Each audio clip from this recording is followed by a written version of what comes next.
Go on to our next guest then, and she's already been mentioned on the show as a famous dietitian to Jane Fuller, and it's none other than Teresa Fowler. Teresa, come on in.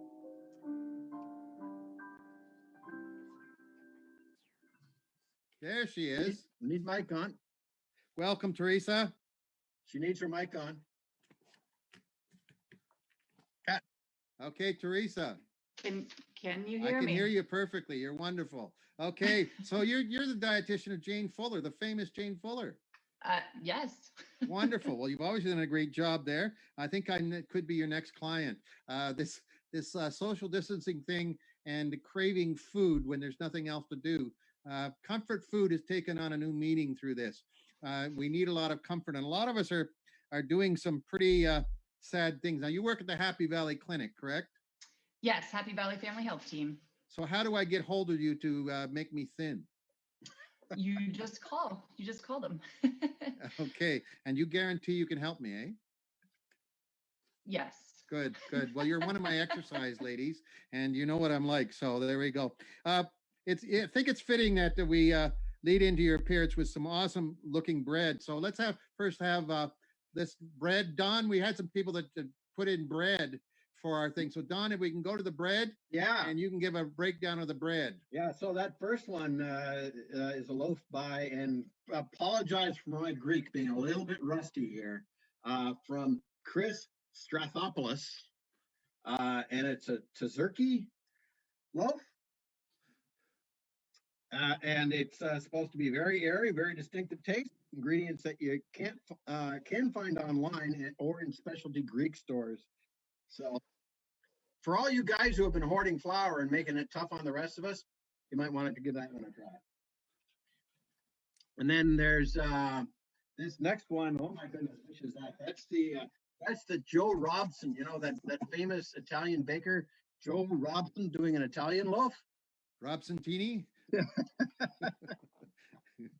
Yeah, and who we got next? Oh yeah, okay, that's from Janet Shail. 5 ingredients, just 5 ingredients for that sandwich bread. Should be really easy, even for a guy like you, John, to manage that one. Oh, what's this one? This one's the most creative version here from Percy Ehnes. The Front Porch Show Italian bread. As you can see, we've got the Front Porch Show and the logo inscribed into the crust there. I mean, that one I will probably survive the show, because I mean, and we're gonna should we auction off this bread starting a bid at $500? $500, yeah.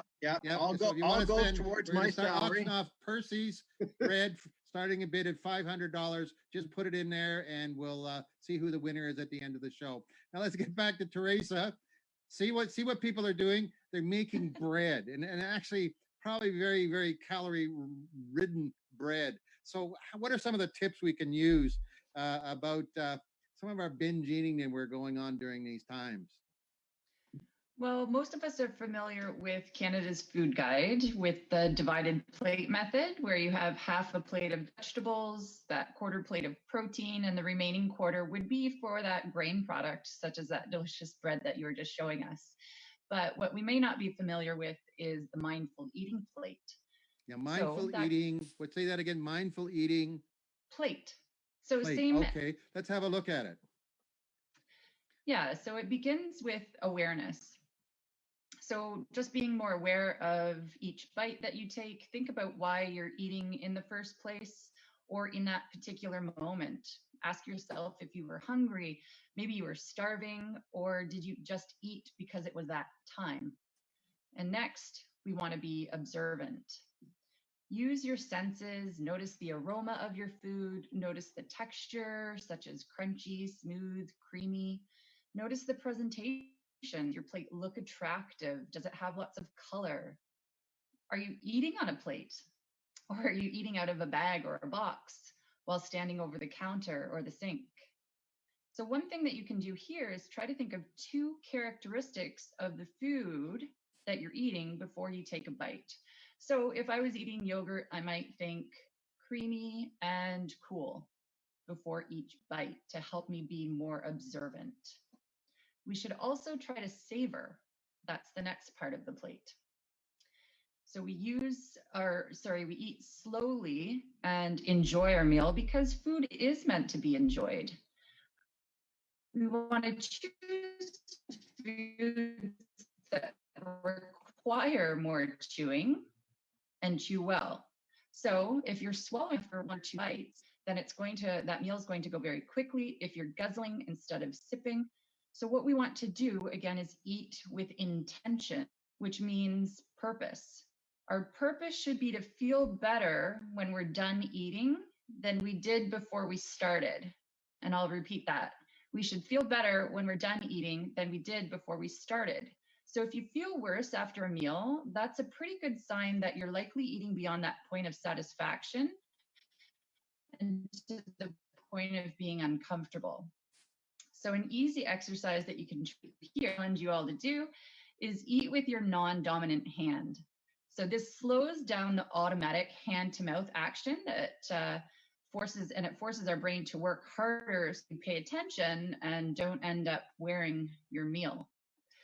Next, we want to be in the moment. When you eat, just eat. Avoid distractions like TV and social media, and eat at the table together if you have family in the house, or if you live alone, you can call a friend and eat together over the phone. You can also try making a point of having conversation in between your bites.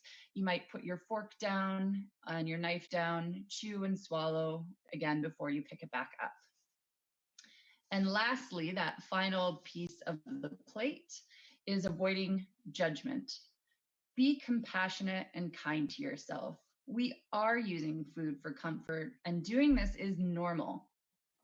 We use food as a coping mechanism for emotions such as stress, anxiety, worry, and lately, a lot of us are using food out of boredom. So again, all of this is normal. However, if this is your only way to deal with uncomfortable emotions, it can become problematic to the point where it affects your health. So a really good strategy here is to use the acronym HALT. You can ask yourself, am I hurt? Am I A, anxious or angry?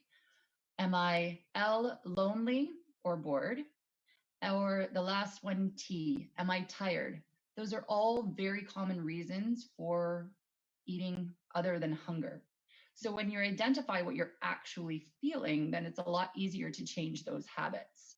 So if you recognize boredom, you can hopefully try and do something else instead of that. Go play a game with your family, whatever. Go for a walk, exercise. One of my problems that when I eat, it's like a horse race. It's like they're at the post, they're off.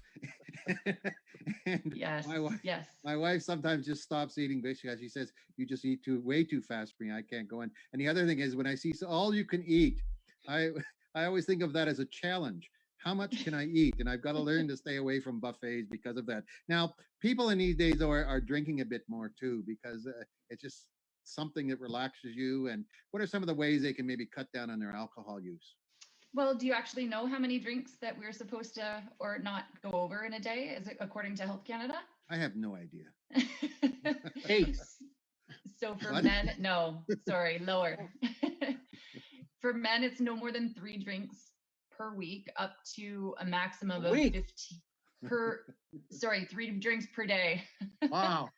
You had me worried there for a minute. Maximum of 15 per week, and for women, no more than 2 drinks a day, and up to a maximum of 10 per week. But there's a way we can cut down on our alcohol in certain ways, is there not?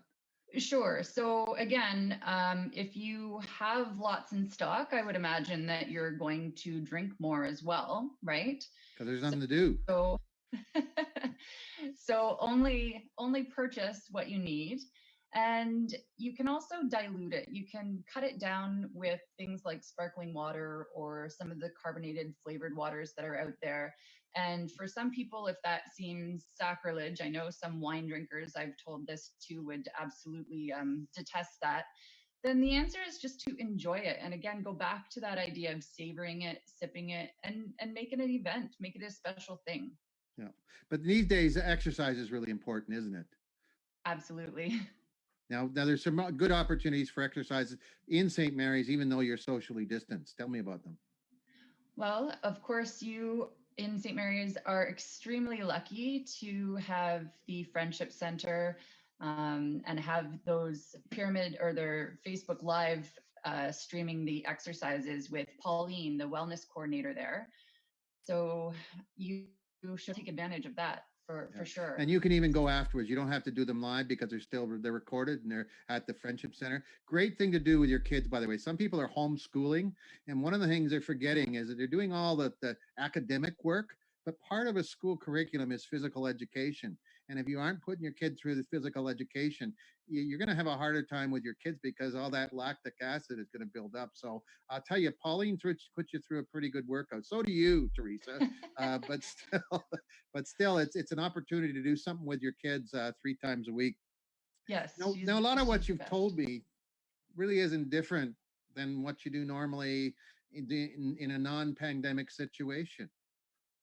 You're right. These are all just tips for healthy living as well, for sure. We should do them all the time. So you're the one to come to if I want to learn how to live healthier. I can try and help you. Yes. Well, you've had me in your class. You know I'm a tough cookie, right? Yes. And when things get back to normal, we do a group at the family health team called What's Eating You. So if you are finding that you struggle with some of these things long term, then it's all about how to cope with those feelings and strategies for long-term change. Okay, well, thank you very much for giving us the tips and tricks. Great seeing you, Teresa, again. Have a good day.